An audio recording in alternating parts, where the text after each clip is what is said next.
Anda kembali di Q&A, kali ini dalam episode Jangan Tanggung, Pindah Panggung. Karena setiap pertanyaan selalu ada jawaban. Dan sudah ada Anies Baswedan. Oke, tadi kita sudah memilih ya untuk kotak nomor 6 dipilih langsung oleh narasumber kita Anies Baswedan. Dan isinya adalah benar-benar tanya. Apa sih isi dan inti dari kotak ini? Langsung saja para panelis untuk langsung memberikan pertanyaan pada Anies Baswedan. Pak Anies, saya kan lebih banyak lagi-lagi di olahraga. Dan kalau nanti Bapak jadi presiden, kira-kira memajukan olahraganya itu untuk kami-kami yang sports enthusiast. Yailah, cari duitnya di situ Pak.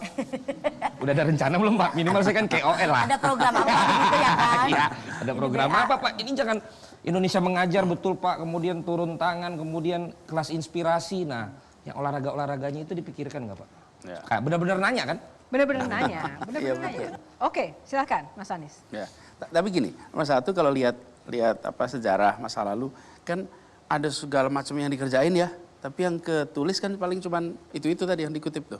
Kalau bicara olahraga nih, iya, Pak. Olahraga, saya sejak lama itu kegiatan olahraganya intensif. Bahkan ketika saya SMA, saya itu menjadi pegulat wrestling. Gulat itu olahraga saya. Di Jogja. Pegulat juga loh, pernah tanding gulat. Jadi gulat itu ada kegiatan saya dan banyak mungkin yang masa sih bener gulat. Iya memang iya gitu. Memang gulat. Dan kenapa saya pilih gulat? Waktu itu saya sempat sekolah di Amerika, waktu itu saya pilih gulat.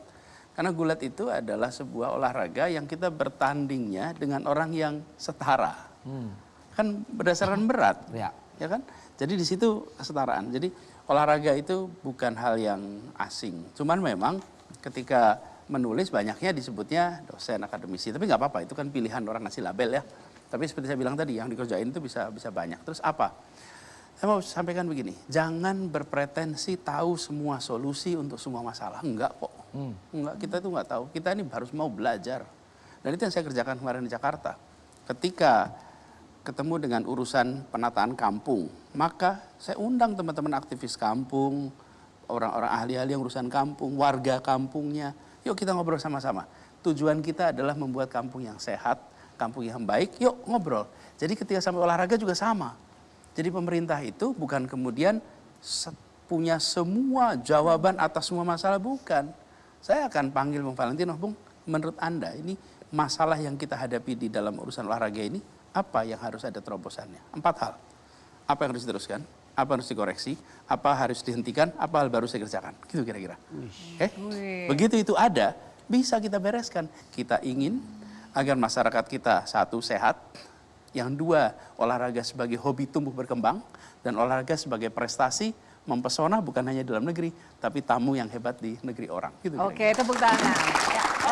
Menyambut tadi pertanyaan Bang Valentino dan juga jawaban Pak Anies, bahwa ketika kita dihadapkan sebuah persoalan, maka kita harus turun ke sana mencari ahli-ahli terkait, baru bisa memutuskan.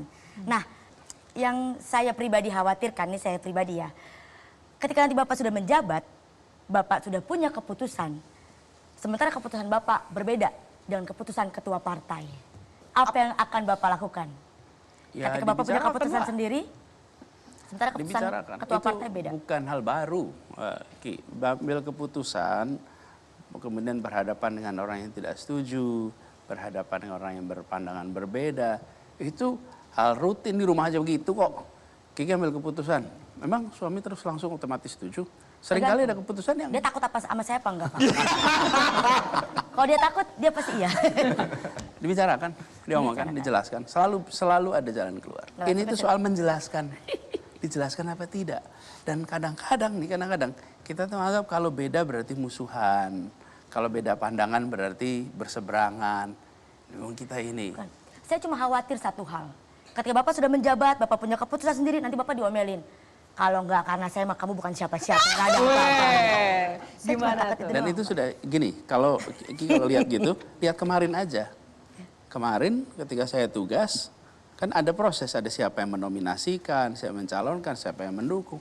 Saya pernah tuh ngalamin situasi di mana kita ambil keputusan, rombongan tuh datang ke balai kota. Yang Pak Anies, saya mati-matian memperjuangkan Bapak. Sekarang Bapak ambil keputusan yang buat anak saya sekarang harus begini. Dia jelasin. Jadi itu tuh bukan sesuatu yang luar biasa. Dan ini bukan sebuah peristiwa yang one time game. Jadi peristiwa yang ambil keputusan itu ya, sekarang keputusan, besok ada keputusan, lusa ada hari ini kita setuju, ada hari ini kita nggak setuju, ada besok lagi kita setuju. Jadi itu perjalanan panjang, itu biasa aja Ki. Prinsipnya komunikasi ya Ki. Berarti ada yang nggak bisa komunikasi dengan baik berarti waktu itu. Bisa saja, akan bisa memunculkan love dan juga hater. Oke, Gitu kan. everybody has changed. Oh Oke, lanjut. Ya Mas, kita bicara ke depan Mas, nggak bicara masa lalu. Jadi kita sama-sama tahu kalau Mas Anies telah dideklarasikan menjadi bakal calon presiden di pemilu 2024 nanti. Yang mana itu kan butuh dukungan ya Mas. Dan postur pemilih kita terbesar itu ada di generasi muda. Ada generasi milenial dan generasi Z. Nah mereka ini kan sangat concern pada isu kesejahteraan pemuda. Yang mana bagaimana cara mereka mendapatkan lapangan pekerjaan karena dihadapkan pada bonus demografi. Kemudian juga bagaimana cara mereka mendapatkan akses rumah yang cepat gitu Mas. Kemudian yang kedua, generasi muda ini kan sangat dekat dengan media sosial dan media digital. Dan sama-sama kita perhatikan di media sosial maupun media digital itu masih dihujani dengan banyak berita hoax, hate speech, ataupun politik identitas ataupun itu yang kadang-kadang itu bisa mengkonstruk pemikiran anak muda.